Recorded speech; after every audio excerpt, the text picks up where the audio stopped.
Avoiding things doesn't just make you feel on edge, it makes you zone out in conversations with people you really care about. Keep putting off other important things that would actually move your life forward. Snappy for no obvious reason. Compulsively reach for your phone, snacking, and other background noise whenever the thought of this thing pops into your mind.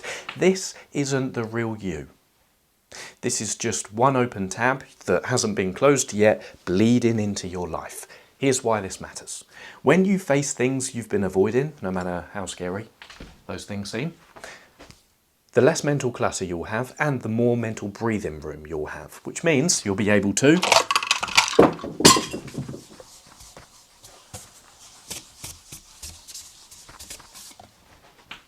stay fully with the conversation you're in instead of drifting, so people actually lean in more and enjoy speaking to you. Sit down, work on one thing, and don't open another tab until that thing is finished, skyrocketing your consistency and integrity. Feel your shoulders drop and your breathing slow, instead of carrying around a quiet, heavy tension with you all day that's ready to explode at the quickest trigger. And finally, you'll be able to say no to your distractions and bad habits as you just revel in the bliss of mental clarity and raw dog the granny out of life. Now look, there is something you know you're not facing right now. Perhaps it's an important conversation you need to have with someone you're in love with, or someone in your family, friends, whatever. Maybe it's I don't know, give me another example, brain. A letter you haven't sent to the government, or an article that needs editing. No matter what it is, every other human being is in the same boat as you right now, ignoring something they know they need to face. And I really wish what I'm about to say wasn't true, but it is, so let's say it. By avoiding this thing, that just means you're going to think about it more. And this incredibly human tendency that we all share to ignore things that need attention, to refuse to look at them, is what psychologists call information.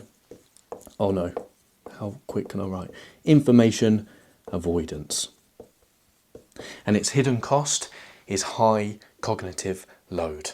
You know, that feeling that something's just not right, even while you're trying to relax. Yeah, it's because when you're trying to relax, your brain is still keeping the unresolved browser tab open in the background. That's why you can be laying down, but your mind is still busy.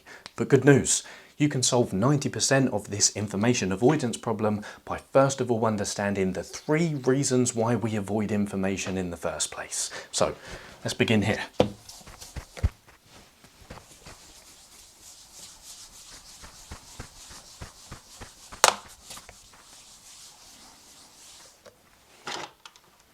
The first reason why you avoid information, and by the way, when I say the word you, I'm also talking about me as well. I'm very much included in this. Nevertheless, the first reason why you avoid information is to protect a story you're telling yourself. In other words, your beliefs. Your beliefs are the lenses through which you view the world and other people.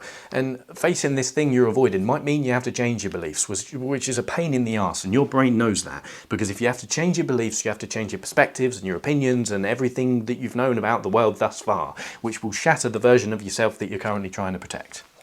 The second reason you avoid information is to avoid taking a step you don't want to take. Facing this thing might mean you have to change your behaviour, and ain't nobody got time for that. And the final reason is to reduce the sinking feeling you don't want to feel. When you're feeling good, you want to protect those emotions at all costs, even if it means avoiding the obvious. Notice anything in particular amongst these 3 reasons? Notice anything? They are all about the same thing, prioritising temporary comfort over actually getting this thing off your mind. But here's the real problem with information avoidance. Then after we'll cover the last 10% of the solution. Sorry, I forgot to mention that. Don't look at the washing behind me. Imagine you're standing on a hiking trail, taking photos of the vibrant green forest all around you, but suddenly you hear a weird grunting noise in the distance, so you turn around and see a strange brown blob up ahead, but a bit too far away for you to see exactly what it is. So you shrug your shoulders and just get back to taking photos of the luscious green forest all around you. But then that noise doesn't just continue. It starts getting louder. Who cares, you think to yourself a second time as you continue to keep taking photos of the forest around you instead of trying to figure out what this noise is, stubborn on not having your joy ruined. But then that noise is just around the corner and changes to claws thumping on the ground and a gruesome roar. It was a bear. Here's the worst part. The stress didn't start the moment the bear attacked you. The stress started the moment you heard the noise, but chose to ignore it. Here's the bottom line here. The fact that you avoid information and things in your life doesn't mean you're broken, it means you are a human being. But let's lie to ourselves no more. Lewis, listen up. Avoiding things buys us comfort now, and stress, and potentially worse things, later. So here's what to do next.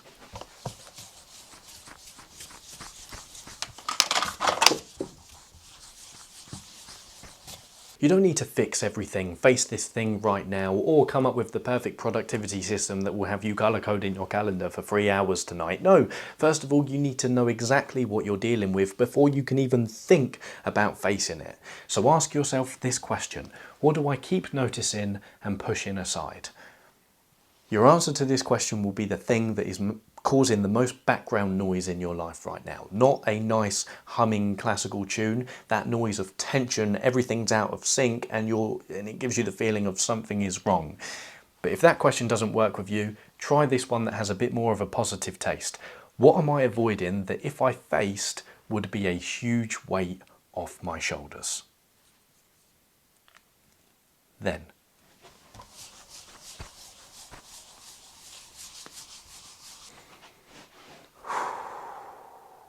just look at it.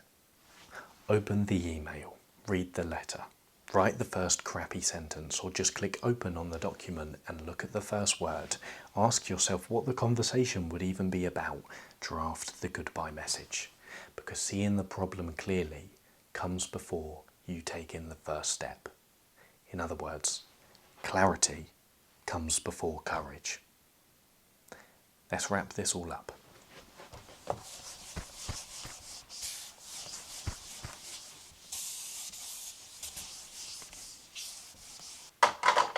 Most of the things you avoid aren't bears.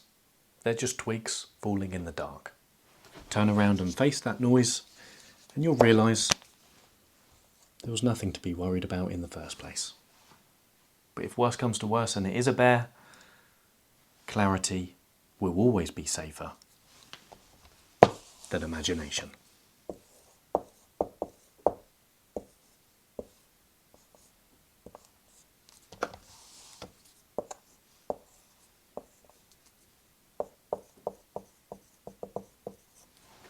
Thank you very much for your time and attention.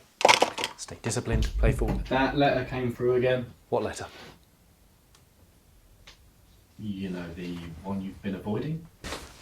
I don't exist.